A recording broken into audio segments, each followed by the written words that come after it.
Hi മക്കളെ, അപ്പോൾ ഇത് കണ്ടോ? ഈ തീയും പുകയൊക്കെ കണ്ട എന്താണെന്ന് മനസ്സിലായോ? അതെ, ഇത് ആദിത്യ പൂജയാണ്. നമ്മൾ ഇഷാനിയുടെ ഇണയുടെയൊക്കെ അമ്മ വീട്ടിൽ വന്നിരിക്കുകയാണ്. അപ്പോൾ ആദിത്യ പൂജയാണ് ഇപ്പോൾ ഇവിടെ നടക്കുന്നത്. അപ്പോൾ അതിനകത്ത് ഉരുളിയിൽ അപ്പം ചുടാനായിട്ട് ഇങ്ങനെ വെച്ചിരിക്കുകയാണ് ഉരുളി.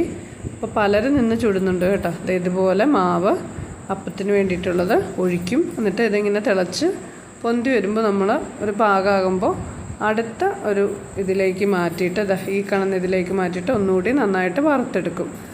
അങ്ങനെയാണ് നമ്മൾ അപ്പം ചുടുന്നത്. കണ്ടോ, അപ്പം ചുട്ടപ്പം എടുത്ത് വയ്ക്കുകയാണ്. അപ്പം എല്ലാം ചുട്ട് കഴിഞ്ഞു. അപ്പോൾ താലം എല്ലാം നിരത്തി വെച്ചു. അപ്പോൾ പഴത്താലും ഉണ്ട്, അതുപോലെ അപ്പത്താലും ഉണ്ട്. അപ്പോൾ നേർച്ചയായിട്ട് നടത്തുന്നവരുണ്ട്, ഷെയറായിട്ട് നടത്തുന്നവരുണ്ട്. അപ്പോൾ ഇനിയിപ്പോൾ നല്ല സൂര്യൻ ഉദിച്ച് നിൽക്കുന്ന ആ ഒരു സമയത്ത് നമ്മൾ ഈ അപ്പത്താലവും പഴത്താലവും ഒക്കെ സൂര്യനായിട്ട് അർപ്പിക്കുന്നതാണ് അടുത്തത്. അതിനാണ് ഈ താലം പൊക്കുക എന്ന് പറയും.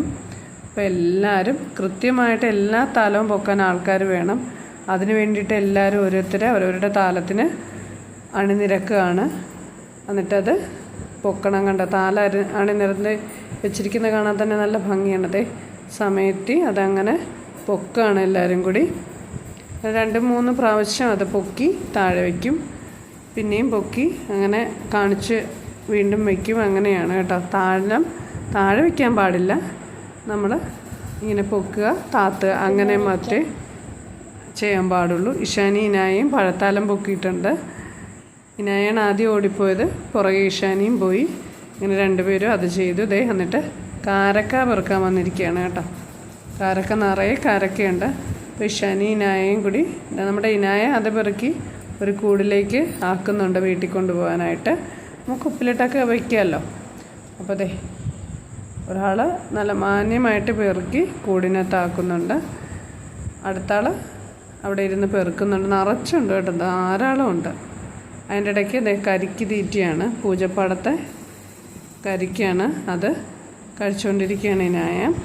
അതിനുശേഷം ഞങ്ങളൊന്ന് കറങ്ങാൻ പോയത്. ഇതാണ് പൂജപ്പാടം. നമ്മുടെ പാടത്ത് വെച്ചാണ് നടക്കുന്നത്.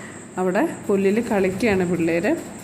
കളിച്ചുകൊണ്ട് നിൽക്കുകയാണ്. അങ്ങനെ ഇതാണ് നമ്മുടെ പൂജപ്പാടം.